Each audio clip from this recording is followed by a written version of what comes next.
পাহাড় কার না ভালো লাগে, আর সেই পাহাড় যদি হয় সাগরের কোল ঘেঁষা, তাহলে তো কোনো কথাই নেই। আর সেই সাগরের তীরটি যদি হয় সবুজ শ্যামলে বিস্তীর্ণ এলাকা, এমন একটি পরিবেশ আপনারা হয়তো ভাবতে পারেন সুইজারল্যান্ড বা অস্ট্রেলিয়াতে, তাহলে আপনারা সম্পূর্ণ ভুল করবেন। বন্ধুরা, এমনই একটি সুন্দর সি বিচে আমরা চলে এসেছি।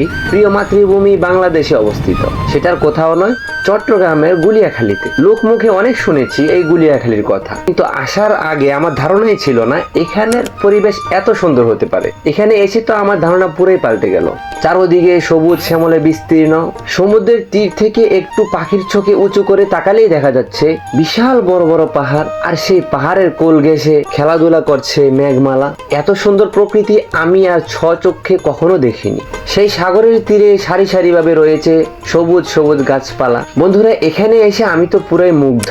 এত সুন্দর বাতাস আর এত সুন্দর পরিবেশ কার না ভালো লাগে। বন্ধুরা, এখানকার পরিবেশ আমাকে বরাবরের মতোই মুগ্ধ করেছে।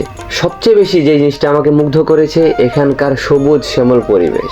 বন্ধুরা, দোলনায় দোল খেতে খেতে সবুজ শ্যামল এই পরিবেশ দেখছিলাম, ঠিক তখনই নজর পড়লো দূরে একটি জাহাজ দেখা যাচ্ছে। সম্ভবত জাহাজটি বাংকার হবে। ড্রোনটাকে উড়িয়ে দিলাম সেই জাহাজটিকে কভারেজ করার জন্য। পাখিটাকে উড়িয়ে দিলাম, কিন্তু উড়াতে উড়াতে প্রায় 2.5 কিলোমিটার, তারপরে সেটার কাছে পৌঁছেনি। প্রায় 3.25 কিলোমিটার যাওয়ার পর সেই জাহাজটি দেখা পেলাম।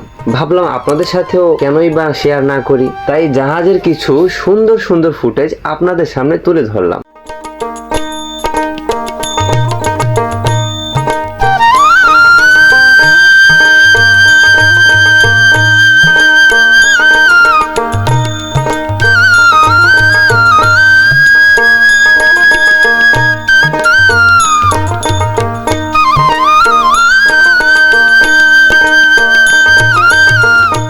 এখানে আসার আগে আমার একটা স্বপ্ন ছিল, আমি এখানে এসে একটা জাহাজ দেখব। সত্যি বলতে আমার মনের আশাটা পূরণ হয়ে গেছে। তবে আমি লাকি ম্যান, আমি জাহাজটা পেয়ে গেলাম। আর এত সুন্দর ফুটেজ আসবে এটা আমার ধারণাই ছিল না। এই জায়গাটি অল্প সময়ে খুব ভালো প্রসিদ্ধি লাভ করেছে এই জন্য কারণ এটা সবুজ শ্যামল সি বিচ, যার কারণে মানুষের প্রতি এটার আগ্রহ আরো বেশি হয়েছে। 2014 সালের পূর্বে অনেকেই জানতো না যে গুলিয়াখালীতে এত সুন্দর সমুদ্র সৈকত রয়েছে। 2014 সালে চট্টগ্রাম বিশ্ববিদ্যালয় থেকে কয়েকজন স্টুডেন্ট যখন আসে, তারা এখানকার কিছু পিকচার ক্যাপচার করে সেগুলোকে ইউটিউব এবং সোশ্যাল মিডিয়াতে আপলোড করে।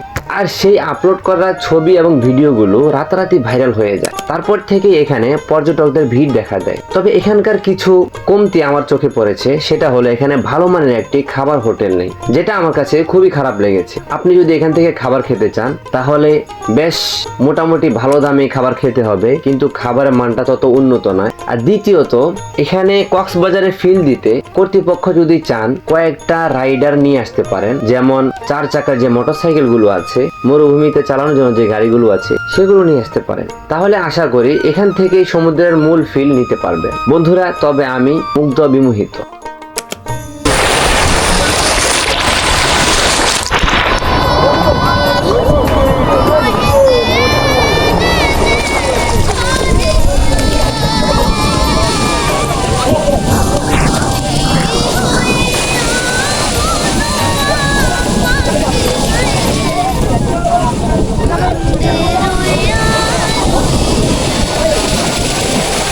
এখানে আরো একটা জিনিস প্লাস পয়েন্ট, সেটা হলো এখানে আপনি ছোট ছোট স্পিড বোট পেয়ে যাবেন।